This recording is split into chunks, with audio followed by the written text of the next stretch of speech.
Hi, welcome Leon Lopez. You are a Liverpool-born director, filmmaker and actor. And thank you for coming on with me inside BLM Alliance today. So I'm going to ask you a few little questions. First one is, tell us a little bit about yourself, including any current projects that you're working on. First of all, thank you for having me on. We only discussed it today and here I am on. So a little bit about myself. Liverpool born from Princes Avenue, born in Winstead Street, just off Hyde Park Street. Lived in Hyde Park Street for years. Then my mum's moved to that's not my mum's address. She'll kill me. But so yeah, Liverpool late, that's kind of it. I identify as South Liverpool. And yeah, I grew up there all my life up until I think I moved out when I was about 19, 20. I moved into town, actually city centre, because I got a job and made money and thought I was dead flash. But my base was always South Liverpool.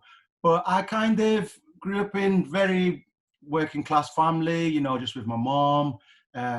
Like my dad's around but not around. He wasn't part of the family kind of thing. Like I know my dad, you know, contrary to popular belief, not all mixed race people don't know the parents. So, but you know, we never really had a close relationship. And yeah, I kind of got into acting because just most Scousers were loud. We like to act the fool, and I was very kind of performative. And I never really linked it to being an actor, really. I just kind of always liked to do stuff. I wanted to be a pop star. That was my dream growing up. I thought I was going to be a singer. And I was in bands, lots of local Liverpool bands growing up. Not lots, one. But yeah, and we did quite well. We were nominated for a Mobo Unsigned. Before it was kind of a Mobo Unsigned, it was called something else, or it's called something else now. So band was called AM, and then we changed it to 11/7. So we were gigging all around, and we had development deals with different record companies. And then I went to college, did performing arts at college, Liverpool College. At the same time, I was in the band, and then I got a part in Brookside. Well, first of all, I was doing extra work for years. Like for a long time, from about the age of 15, one of my friends, one of my neighbours, Lindsay France, who's an actress and a presenter from the area, she got a part in a TV show called Brothers and Sisters. I think that was first. And it was like this black show on TV, and, you know, most of the characters were black. And so we all got extra work on that. And I think that was one of the first things I got extra work on. And you know, I grew up with her and her sisters, you know, since I was a kid. So it was amazing seeing somebody from the area doing well. And then I think that was first. And then she won the MTV competition to be a presenter when they were looking for, you know, normal people to be presenters. And again, so it's like, I think actually it's just come to me now, that story. And I think that kind of inspired me to go, you know what, we can do stuff from the area. And she's only my age, maybe a year older, not much more. And then, you know, the band stuff was going well, and then through the extra work, I got an agent. Then when I was at college doing performing arts, the agent started putting me up for more parts rather than for just extra work. And then I got Brookside. I was working on Brookside when I was 19. I'd auditioned for it before when they were replacing the character of Leo, because they replaced the original character. Then I auditioned for that when I was about 16, and I was told I was too fat. Basically, the gods on the street, they never said fat, said you were just a little bit too big for the part. And I was a chunky lad, do you know what I mean? But then I stopped eating for a few years. Not far off the truth, but went on every diet under the sun. I've been on a diet since I was a kid. Probably sharing too much. But yeah, it's kind of, and then that, at college, did really well, performing arts side of it. And then I remember getting the audition for the character of Jerome in Brookside. And then, yeah, that kind of sparked everything off from there. My whole life changed, really. I was there for 4 years. And again, that was amazing. Coming from Liverpool, you know, being on Liverpool 8 specifically on a, you know, national television show, which ran out to millions of people. And then I stayed there till I was about, what happened was I was still in the band at first, and then our manager died. the guy who was looking after us, a guy called Erskine, and he was a big black music manager, looked after people like Maxi Priest in his day and Shaka Demus and Pliers, like a lot of the big black acts you know from like the 80s and 90s, he kind of had a hand in. But we didn't know at the time. We kind of found out most of it after we passed, bless him, but he took a shine into us because he heard about us through the Mobo thing. And then he passed away from cancer, and it was kind of the end of the band, really. Even though we were formed before him, we all started to like disperse. And then, I carried on with Brookside. They put me on a full-time contract, and I was there for 4 years. And I left there because, again, I wanted to give it another go with the music. So I was working with some people down in London, some people in Manchester, recording my own stuff, writing my own stuff. And again, nearly got close to being signed. I had, a few meetings and a few development stuff with a couple of companies. But it just didn't really work out for whatever reason. I think I made a lot of the wrong choices. I was working with some people with bigger names down in London, and then I chose to work with other people who I knew from being up north in Manchester. Which again, people would say it might have been a mistake, but sometimes I think maybe I wasn't ready. If I would have done stuff then, I probably would have fell into a cesspit of debauchery and, be like Britney Spears. God bless her, respect to Britney Spears. She had an amazing career, but you know what I mean. I think getting into the entertainment industry as a young person, I was 19 in Brookside, and again, it wasn't the same as being like, it was not like David Beckham fame, but it was enough to give me a taste of what it's like. And then I think to be actually a pop star on a level where, it does change your life, and I don't know if I was ready for that then.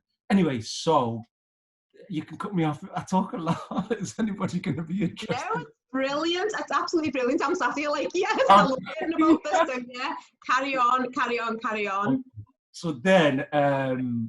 So then what happened was I moved to London, and I joined a pop band in London, which is like a boy-girl band.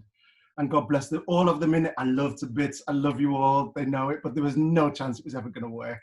I mean, from working with people where we were in with like Sony Records, Island Records, and all these things, and working with like producers who'd worked for Beverly Knight and Kylie. I'm sat there going, you know what? This is my opportunity to move to London, but it wasn't really. I kind of knew it wasn't really going to go ahead, and I helped to try to steer them and guide the management company. The people who were the manager was the mum and dad of one of the girls, and they were pumping all their own money into it. I gave them contacts with people who were new, but they were just having none of it. Some guy had conned them out of a load of money for recording these awful demos. Anyway, so then I spent 2-3 years with them. And because of being in that band, my acting agent, because I wasn't going for auditions and stuff, they basically asked me to leave the books. They said, look, come back when you finish the band. So I did, left them, and I had a flat. I owned my flat in Liverpool, and I sold that flat to move to London. And because in the band, they weren't funding us to be there. They were like helping with our rent. So literally the profit that I made from the flat and all the money I'd saved went after like a year in London. But it was amazing, don't get me wrong. Like, it was an amazing experience. I was writing songs for the band and all of these things. But what happened was, after about a year, I realized I have to do something. So I started getting part-time work, doing promotion work. And I'd not really done that before I was like in Brookside.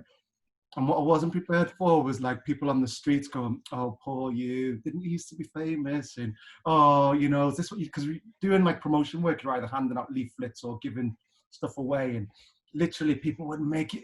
It just made me realize human beings can be so evil and nasty, like some of the things. But what it did to me was build my character. And I was selling cigarettes in bars. I was doing like shots with like my top off. I was getting scratched up, and the amount of things that I did. But what happened was then I started acting again, and the new agency was signed to. I started doing. She got me an audition for Hollyoaks in the City, which was like a spin-off of Hollyoaks. Well, actually, no, Phil Olivier, who played Tinhead in Brookside, got the part in it, and he introduced me to the people at Hollyoaks in the City. And then it kind of all spun off from there. And then I managed to kind of get my life a little bit back on track. And then off the back of that, I was offered to go on Soapstar Superstar, which is like a reality show for people who've been in soaps, like a X Factor for people in soaps. And that was really good, went really well. And that opened lots of doors for me in the music side of it. So then I recorded a little album myself, like self-funded, self-distributed by the guy who was managing me at the time, traveling up and down the country and all of these things. It was just like, it was hard work. But then to do that and try and do acting as well was really difficult. And then I started doing more musicals. So I moved down to London, gave up the music side of it, because unless you've got a big record company behind you and a lot of money, it's kind of no point doing it. As much as I love music, and I still write to this day, didn't really work out. So then I did a couple of musicals on tour. I did like Rent, which is a musical in the West End. And then I just had about 5 years working in different musicals. I had an amazing time. And all the while, I was kind of seen as a musical theatre person. It was so weird kind of going from being an actor in soaps, and then you go for these auditions and like, oh, you do musicals. And I'm like, well, when I started doing musicals, they told me I'm a soap actor. And do you know what I mean? It was all these labels. Yeah. But yeah, and then I started, what happened after that? This is quite good for me, actually. I feel like I'm going through an timeline of your career. It's great. No. So basically, and then what happened was my friend, one of the producers of Hollyoaks in the City and writer, become one of our best mates, Darren Little. And I contacted him and I said, look, I want to make something. I want to produce something. I want to be in it. And he was like, okay, then. And I said, well, different actors who I knew and he knew, I gave him the names. And I said, I want the story to be this, about these characters. And so he wrote this little 20-page script. So I went out and I got the locations, I cast the actors, a friend of mine who was a cameraman, I got him to direct it, and we shot it. And then I contacted, there was, before Netflix and all streaming platforms, but there was a guy who was trying to do a streaming platform. Yeah. So it was a little bit ahead of his time, actually. And I told him about the story and he said, well, if you can make it work, we'll put it out on the platform and, we'll give you a bit of money towards funding it. So we made it with no money. And then I showed it to Darren. And I actually took a while to get back, like the guy who was doing editing it. And even when I saw it, I was just like, oh no. And bless him, he was a good cameraman, but he just wasn't a director and he wasn't a DOP. He didn't know how to light it. And my friend was like, look, I can't really put my name to this because he's a professional writer for like all these. He says, I can't really put my name to it. He said, you guys are great, but it just doesn't look, it's just not at a professional standard on that way. So I kind of thought, well, I'm going to teach myself. So I was, at the time, I just got a job on We Will Rock You on the national tour. So I was traveling around the country. And just before then, actually, I'd been to America and a friend of mine had got a show reel done.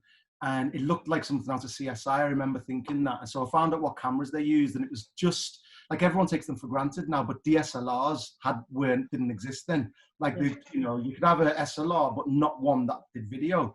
And they just started coming out, then Canon. And then Sony just released one, which was like 500 quid. So I bought it. So when I was on tour, I was making video blogs. And I was like, we made a TV show with like my dressing room partner. I kind of shot him as the presenter, interviewing different people. And I was using it to practice editing and to practice shooting. And I had a little flip camera as well. So I was doing all of that. And then after it finished, one of the girls had asked me to write something to film for her. So I did. And then she couldn't do it for some reason. So then another two friends of mine, I used to be part of the Liverpool Everyman writers group when I was a kid. And I used to write plays and stuff, short plays. But one of the short plays that I wrote, I shot as a short film. And then it kind of ignited me to start writing again. So I started writing and then I started doing show reels for actors who were in musicals but wanted to do television. And I made a little sideline business out of it. And then I used that to practice all of my editing. And then bit by bit, I started to get employed as a cameraman. And because on tour, I was teaching myself how to light scenes. And obviously working in Brookside for so long, I knew quite a lot of the technical aspects of it. So I was just I spent about a year and a half training myself. And then I made a couple more short films. I made some films for other people. And then I started getting paid to do that. And then a friend of mine said, oh, well, why don't you there was a play that I'd written when I was in a musical. And she was like, well, why don't you make the play into a film? And it was a play that I'd written called Soft Lad, which was, and so I thought, well, okay, got a little bit of money together. got more equipment together, and then we just went out and shot it with no money, and then that got picked up by a distribution company, and got picked up by Netflix UK. We did 2 years on Netflix UK. It's still available now on all good download platform sites, Softlad, and it kind of changed my life then. And then I did a year off the back of that. I did a year at East End Film Festival. East End, London. Oh my God, I can't even remember the name. I've got dementia. I went to university to do a master's course at the University of East London. The reason why I got that mixed up is because they sponsored the festival that Softlad got into, and that's where I found out about them. And I thought I want to kind of spend a year just honing my craft. So I did a master's in film, and then I made a load of films off the back of that, which all got distribution. And then here I am now. Wow. That is quite the journey. You've achieved so many amazing things. You've got, and do you know what? I love that you've been so honest about the fact that I think, you know, obviously having no acting backgrounds or anything like that, when you see people who are famous and when you see people who are doing amazingly as you are, it's a bit like you forget about all the in-between bits, the bits where it's not always steady and it's not always plain sailing, and you've worked so hard to get where you've got to. So I'm just so proud of you when you've told me everything that you've achieved, because I knew you from Brookside and I know little bits about you, and obviously I watched your podcast that you've started doing, which is called Question It, isn't it? You've started doing a podcast with some other creatives, is it? Could you tell us a little bit about that? A friend of mine, Ashley Campbell, he's like, God, I've known him for about 20 years. He's an actor, does lots of like bits of television, bits of theatre, and he's a creative as well. He writes and stuff, and he's also a great presenter, and he said he wants to, with the Black Lives Matter thing movement, when it all started happening, he was like, look, I don't feel comfortable going to the marches, and I feel guilty for not feeling comfortable. He said, but I want to do something. And I was like, well, you don't have to go to a march because of something you believe. Hey, you're black, so you live with it every day. I said, it's like, you know, it's not. So he said, no, I really want to do something. So he came up with the idea for Question It. Look, let's discuss this. So, you know, and also he has asthma as well. I was like, I don't think it'd be wise for you to go there during COVID and risk your life. So, yeah, and he just put the team together, and I like helped him produce it. Yeah, it's brilliant. I was listening to it today and I was just like, it's a bit like what we're trying to create on Midside BLM Alliance. It's a safe space where you can ask the questions that maybe you feel like if you ask them on, you know, like a social media platform, you get, people don't know, they're not always as understanding, so there's a chance that you get shouted down. And yeah, these are the conversations that we need to be having. And as you said, it's not just about going to protests. There's so many other ways that you can be a BLM activist, or you can have your voice heard as a black person, because protests aren't for everyone. And personally, I'm really, really peaceful, so I'm always really wary if I go to a protest, because my whole thing is like, march in peace, be peaceful. And luckily that's been the main theme in the UK. But I totally get that, and I speak to a lot of people who say, I want to be a part of this, but protesting isn't for me. And I think your podcast is just a lovely way to be really proactive in terms of BLM. Oh, thank you. Well, I've been on him today actually, because we didn't do one last Sunday, because he said he wants a bit of a break, and I said, so I've said we need to do another one, because on your group, the comments and stuff that are coming through, I'm like, I really want us to, because he was clever with it actually, because at first I was like, no, everyone should be black, like I'm militant, and he was like, no, he says we have to include the white voice. And the thing with Ashley, his family are actually from Liverpool, his nan's from Liverpool, and you can see it in him, even though he's London based, but he's got a proper Liverpool community feel. And like, you know, half of his family are white, and you know, his mum's mixed race, but his dad's black, so he's like, he's well, I hate full and half and whatever, but he's black, you know what I mean? He's not classed as mixed race, but it's like, this won't be a valid discussion if we haven't got people representing the white community. You know, it's like, you've got to have that. And to be honest, that's what I feel like sets it apart, because I've seen other podcasts and it's like groups of black people talking about their experiences, and I think that's great, but you're alienating people, and the people who we need to talk to are not other people of color. It's, you know, everybody across the board. It's like, you have to be able to identify with yourself when you're watching something. If you can't see any representation of yourself anywhere, and that's this whole thing about, you know, getting more diversity within TV and film, it's because you can't feel like you're part of something if you can't see yourself represented within it. So, and you know, I think that's why the podcast seems to be working. Definitely, we need our allies, and I understand, as you say, I understand the whole concept of it has to be black led, but Black-led does not mean exclusively Black people. And as you say, we've got to empower those people who are supporting us and who are standing with us, which means that they have to be as much part of the team as us. So it's a refreshing podcast to see. In terms of Black Lives Matter, what does the movement mean to you? It's a tough one, this whole thing, because when it all came to a head in the UK and people started speaking out about it, I kind of had a pang of guilt, because I was speaking to Ashley and I said, look, I feel like, you know, what should I be doing? Should I be doing? And he said, Leon, every job, because we've worked together a lot, he says, there's not one job I've ever been on with you where it's not come up about race and equality, and not just equality because of the colour of your skin, but equality because of the level of professionalism. You know, you might have new people, and he said, you're always speaking out about it. And again, this isn't like to toot my own trumpet, but I think, you know what, whenever there's injustice and inequality, I do feel like I put my hand up, because that's the way I was raised. That's the way my mum brought me up, and my mum's always been like that. So I think like the movement is long overdue.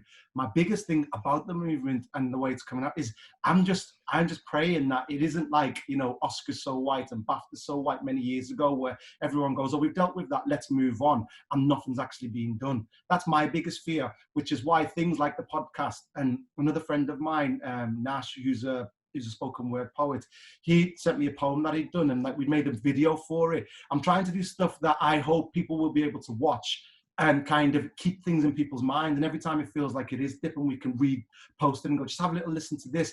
Because for me, the biggest problem is not about visibility on screen, isn't about visibility on billboards. It's about visibility when it comes to people in the upper echelons of society, of, you know, people who are making the decisions, like your managing directors and, you know, your producers, even past, like, people go, oh, it's great, you're Black and you're a director and whatever. That is not, especially when you're directing in television. Again, you know, actors, people at home watch the actors and go, they are the power. But in reality, the actor's contract could be ended tomorrow. And then they go, oh, well, directors are above the actors. It's like, no. We're all tools being used to create something, and everybody's of equal importance. But the people who are important are the people who say, I'll tick the box to say we're accepting this storyline to be put through, are the people who say this is the angle that we're going to go with. So, you know, when you've got like programs like I May Destroy You, which is mostly Black led, you know, Black writer, Black star, Black director, you know, production crew and whatever. Because I had a bit of a debate with somebody on Facebook today, actually, who's a journalist. And it was totally peaceful. And, you know, I've spoken to him before. He's a really nice guy. But he made a comment about I May Destroy You. I don't know if you've seen it, but he was like, I think it's a great show. And do you know what it is, though? No. Kayla, you know the girl with the chewing gum? Oh, yeah. I've seen Chewing Gum on Netflix, yeah. So she's got this new one called I May Destroy You. Yeah.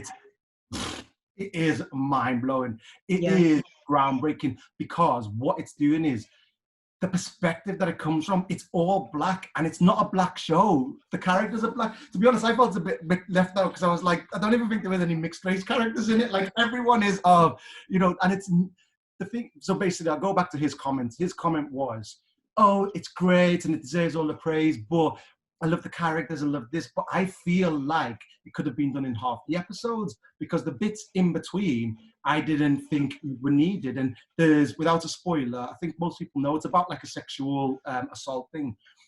And he's like, if the storyline was just about that. And I was like, oh, okay. I said, but the thing is, if you don't have the bits in between, you don't have the background of why the character is the way they are. Well, I just don't think it's relevant. And because of it, and I said, but the thing is, it is relevant. And I said, this isn't, people will watch it and go, for me, the story isn't just about what happens to the lead character. The story is about seeing a depiction of people of color in them as fucking real, sorry for my language, fully formed, well-rounded individuals in the UK. Do you know what I mean? Never do you see like the interaction between, like, you know, a Black woman and her father portrayed in the way that it's portrayed in there. Never do you see the girl with a brother and a mother, and the mother, the relationship with the father and what happened in it. These things that I'm watching going, oh my God, like my mum's white, but like all of like her partners have always been Black. And, you know, my dad's Black, my stepdad's Black, and little things in it, and I'm going, oh no, I can relate to that. And they're not, the family are African. I'm from more of a West Indian background, but still, it's like the stuff in it, it's a cultural thing for people of color, for Black people. And then the relationships in the school, like I went to school up north, but you've got these group of young black kids who are all there, and the way they were looked at in that time, and you know, the stigma that was put upon them as being black and, you know, either aggressive or loud or this, and it's told in a way that I go, I can relate to that, because that, and I said, the reason why you can't see that that's important is because you can't see yourself in it. Which is why it's even more groundbreaking, because never do we get to see ourselves as people who are aspiring to be this or being that. You're either a drug dealer or you're a bouncer or you're this. And don't get me wrong, there are those characters in there, but there's also the girl who wants to be, who's a writer, who's the aspiring actress. There's also the guy who works in a big business, you know, like he's an executive or whatever, all black. Every different spectrum, because these people exist, but we're never allowed to see it on television. So, and don't get me wrong, I wasn't like trying to have a dig at him, but I was a bit like, that's why if you can't see that, I never said this, but then if you can't see that, you are answering the question, does white privilege exist? Yes. Because you can't identify yourself there, you think that, because even there's a bit where she has an affair with somebody and she keeps going back to that. I just don't see the relevance. I'm like, but the way that she interacts with this person and the way that she is with him is because of how she grew up, because of who she is as a young woman and her relationship with her father and all this. If you can't, like, how can you not see it? It's there. It's so clear within the writing. It's so clever and witty, and it's inspiring. And it made me think, God, these are the things that the stories that you think you always want to tell, but no one's going to allow you to tell it because they go, oh, it's a little bit too niche, this. Oh, it's a little bit too, it's only aimed at a certain audience and no one else is going to get it. And it's like, well, now they're proving that you can. Yeah, it's like you say, it's normalising black culture, and you've touched on so many good points there, like the fact that representation is a lot deeper than just having black actors on the television or in films, because like you say, quite often those black actors are just fitting stereotypes which is seen through a white lens and aren't seen through our lens. So as you're saying, you saw it as a person of black heritage and gone, oh my goodness, there's so many things about my culture that I recognise there, but then somebody looking at the same TV show through a white lens cannot relate to that. But that's kind of what we see every time we watch the television, and we just see ourselves as drug dealers, as prostitutes, as criminals, and it's like, well, that's not my black story, that's not a lot of people's black story. But as you say, because the people who are making those decisions, they don't see that, and it's up to those people. They're the people we need to speak to with Black Lives Matter. They're the people who we need to reach with Black Lives Matter. Otherwise, who we are is always going to be drug dealers and prostitutes and criminals unless that narrative changes, and it has to change. And like you say, it has to be more than just symbolism and kinds of gestures. It has to go deeper than that. It has to go to decision makers. It has to go, and 9 times out of 10, these decision makers are white. So we have to find ways of making them. To be honest, I'd say more than that. It's probably 9.7 times out of 10. Yeah. You know, it's like and that's like, I have a bit of an issue with a lot of these big organizations and companies who are like putting the black faces in front of, you know, the audience who are doing this as a black representative of this company. No, I want to see the white person who is the boss make this statement, because that is more, for me, that gives more relevance. Like you say, our company are, you know, dedicated to X, Y, and Z, and because I don't care about the fact that you hire 6 people as your secretary. I don't care for the fact that you've got 10 cast members who are black in your show. But if you're the executive producers or you're the thing, it's like, get in front of the camera and say what you think, because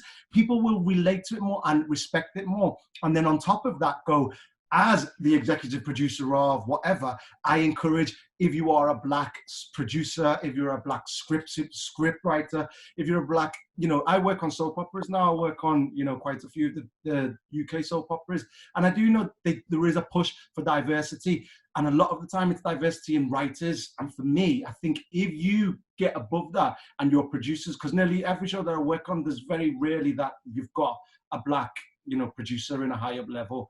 Whereas if you do, you will, I feel, and also you pick, because also, don't get me wrong, not everybody who's black who's in that position is going to be like, yeah, I'm for the cause. You know, we can't just say just because someone's black, they're going to fight for whatever. But so again, you know, that opens up a different conversation. But if you do have that person there as a representation, and not a representation because they're black, but because they can do the job, which they can. Because another thing that I've been working on, which I should have mentioned, is I put together a list called Black and Creative. So it's Black and Creative, and it's a website, blackandcreative.com, and it's just for people who behind the camera and in theatre who are not on the stage. So production designers, producers, directors. And so I've been trying to, and I scoured the internet for people who I could find. And don't get me wrong, I've come up against some people go, you're missing out on all these people. I'm like, I get it.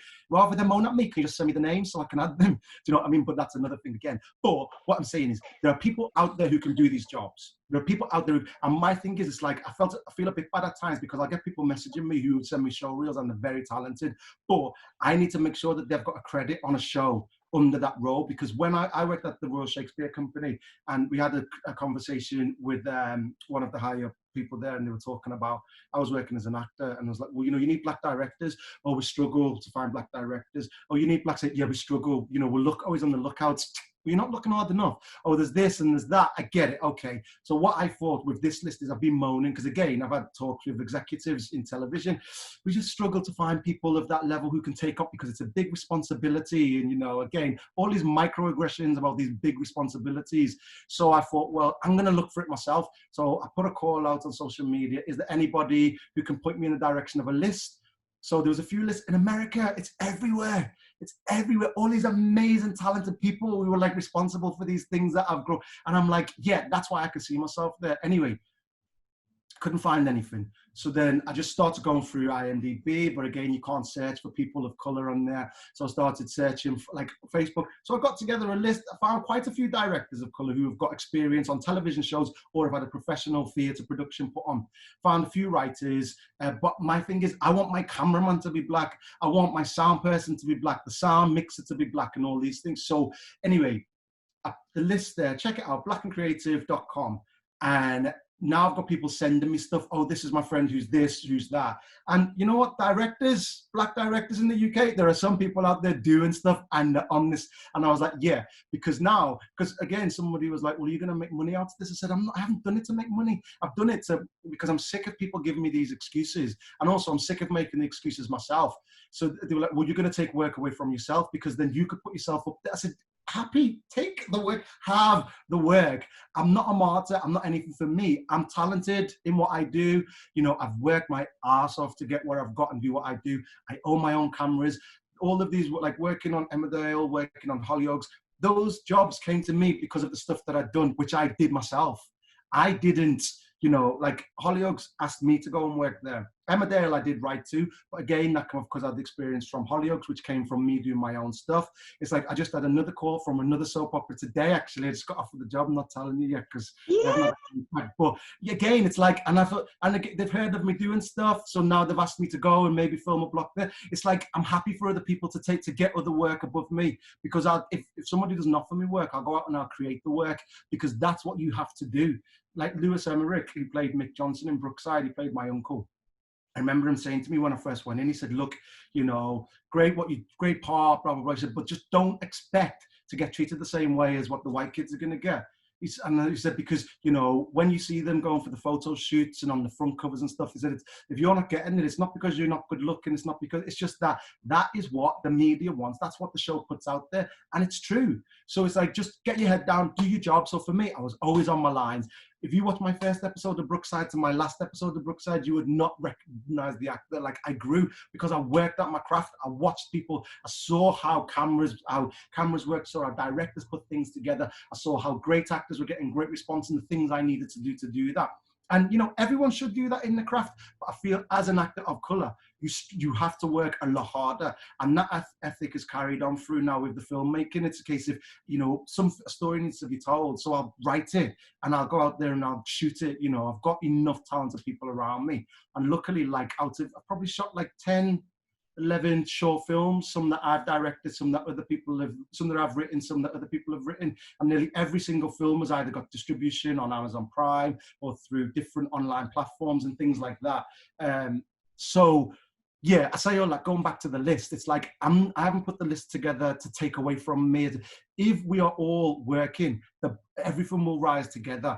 And once with it, people will bring people, do you know what I mean? It's like this whole excuse of, I find a lot of the time with groups to do with like creatives of color, like there's a few groups on Facebook and they're great, but you know, you have to apply. One of them, I had to send a picture, I had to write a letter of why I should, and I get it, you know, they're trying to keep out negativity. But what happens is when we've got these closed groups, when people on the outside are going, oh, we can't find people, it's because they're behind these firewalls of these closed groups. So my thing is, it's like it's like a blog, basically. You see a picture, you see the name, and you see like the IMDb or a social media credit. So if somebody wants to find more, they can, you know. So I don't even know how I got onto that. No, it's brilliant. Blackandcreative.com. It's one of our aims as well, because I mean, I've only literally been into like activism for literally less than a month.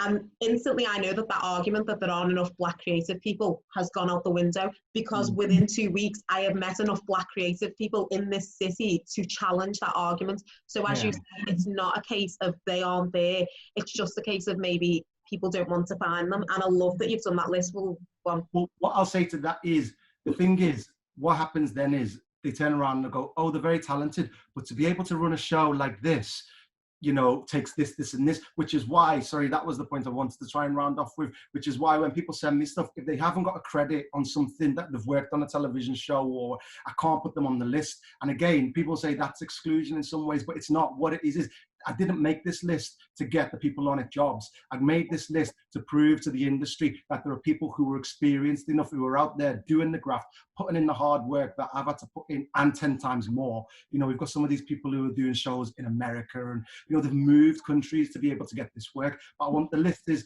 it's either people who are from the UK with the credits, or people who are based in the UK with the credits. And if anybody's out there watching this and you're a camera person or a DOP or a sound person, those lists, I know for a fact there are more people out there than what I've got on the list. But it's just the people who I've come across in my career that I've managed to get on, and a couple of recommendations. But I know there are, and, you know, I just want more of those people, because I feel like even if you're doing a small project, again, I don't want to just hire someone because of the color of the skin. I want to make sure they're talented. But if I'm doing a project which, you know, its subject is based around, you know, Black culture and whatever, having other people around you on sets, because the amount of time I've put my own little crews together, and the people who I know, so talented, so lovely, so white, and, you know, I'm thankful that I've got those people there. But occasionally you do just want to look over to somebody and go, you know, and you go, oh shit, you won't get it.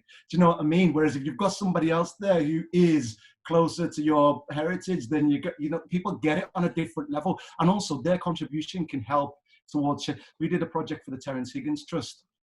It's called Their Story, Your Choice. And it's about trying to end stigma within Black African communities around HIV. Because there's a lot of stigma towards HIV for lots of reasons.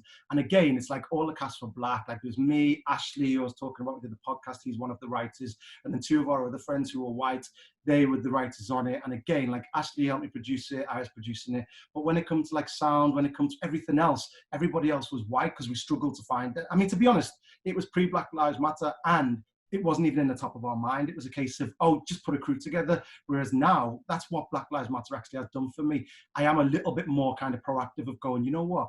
I need a camera person. Who do I know who is of colour? And actively seeking that person to be able to put them in the role. And I think having Black and Creative as a list will give me a little bit more of a resource for myself, because I don't want to always direct. I want to create. I want to be the producer. I've got my own shows that I've written that I want to create. And again, the resource will help me and other people like me, hopefully.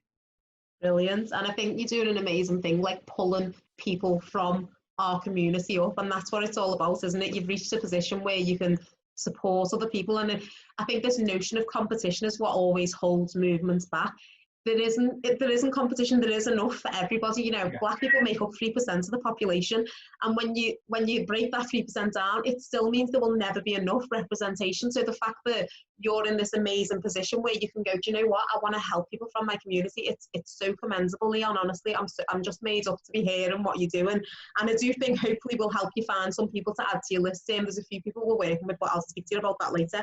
Just as a final question, and you've kind of covered this a little bit in terms of creativity and finding Black creatives and building opportunities for them. But what would you like Black Lives Matter in the UK, in Merseyside, what would you like it to achieve kind of in our area? My main thing, and it's not even about Black Lives Matter, it's like my dream is I just want all the little kids who grew up, like, this sounds like a Miss World speech, but all the little kids, little Black kids and mixed race kids and all those people who grew up like me, who were told, you can't do this, you can't do that, or you can't do that, just to go, you know what, I can. I can do it. And you know what? Not just go, oh, I can be an actor. Like, I fell into the stereotype of wanting to be a pop star or an actor because I thought that was a way out of the ghetto. Like, I don't think Liverpool hates the ghetto. My brother calls it a ghetto. He still lives there. But it's like getting out of this and whatever. It's like, I don't want to get out of it. It's still my home. It's still my roots, still where my family are. So I always go back to. But to go, you know what? I want to do something with my life. I don't have to be the person who is the pawn in the game. I can be the person who makes the game. I can be the person who sets the rules. So it's like, you know, and not everybody wants to be a producer or a writer or a creator, but for those who have a slightest dream when you're 5 years old, like me, playing around the coffee table, making up routines, forcing your nephews and your nieces to like put talent shows on. If you want to be that person who's the creator, just go and effing do it. Like, please do it. I know that you can, because there are people out there who can do it. And I do feel like we're in that stage of the world where it's like, you know, 20, 30, and 40 now. So 35 years ago, wherever, when I was that kid, where did I get that dream from? I don't know. Maybe my mum saying that whatever you want to do, you can do. But now I feel like kids have got that dream and they can follow through with it. Whereas back then, it wasn't that easy and it wasn't really possible. It's only now that it's happening. So I want Black Lives Matter to maybe raise awareness of that. I want it to not create fear in people. I want Black Lives Matter to, I mean, I'm the same with, like, I feel like the phrase is, white privilege is very divisive. I feel like I was speaking to Ashley about it, and I think I say it in the podcast, like an advantage, white advantage, the same way that as a mixed race person, I have an advantage in life over somebody who's dark skinned. There's different things, you know what I mean? It's like, so I feel like as soon as you say to someone you're privileged, you're going to come up against a brick wall, because no one likes to think of that. There's a negativity to it if you don't have money and wealth. So I feel like I personally would like to start a campaign to rebrand white privilege to white advantage, so that people know you have an advantage over with the color of your skin over somebody else who's darker skinned. And the same with Black Lives Matter. I don't want to rebrand Black Lives Matter, the term of it, but again, it's like putting that phrase together. And I had another debate with another friend, another black friend, like, why should we change our wordings to suit somebody else? It's not to suit anybody, but the message straight away, as soon as someone hears that, and the whole thing of, oh, well, all lives matter and all that bull crap, it's like, no. The thing is, it's saying that we need to recognize that Black Lives, and it's what everyone's doing, but Black Lives Matter means that everybody is equal. And it doesn't mean all lives matter. We all know all lives matter, but everybody is equal. We're all on an equal playing field, and that's it. It's like, let's bring everybody up to that equal playing field. So we're judged by our talent. We're judged by what's between our heads. You know, we're not judged by the color of our skin. I was going to say by the way you look, but of course we are, you know. Models are models because of the way they look. There's nothing wrong with that.